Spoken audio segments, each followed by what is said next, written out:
Bullying hurts people's feelings. It's unkind. It's unfair. But it doesn't have to be this way. If we challenge it, we can change it. And it starts by reaching out. Reach out because everyone deserves respect. No one should suffer and be made to feel alone. We are more powerful as a team. Let's choose to use our power for good and ask when we need help. When we reach out, we can make a difference.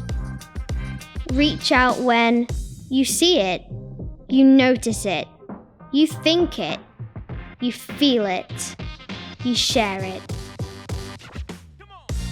Reach out to parents and carers, friends, teachers, school staff, me, you.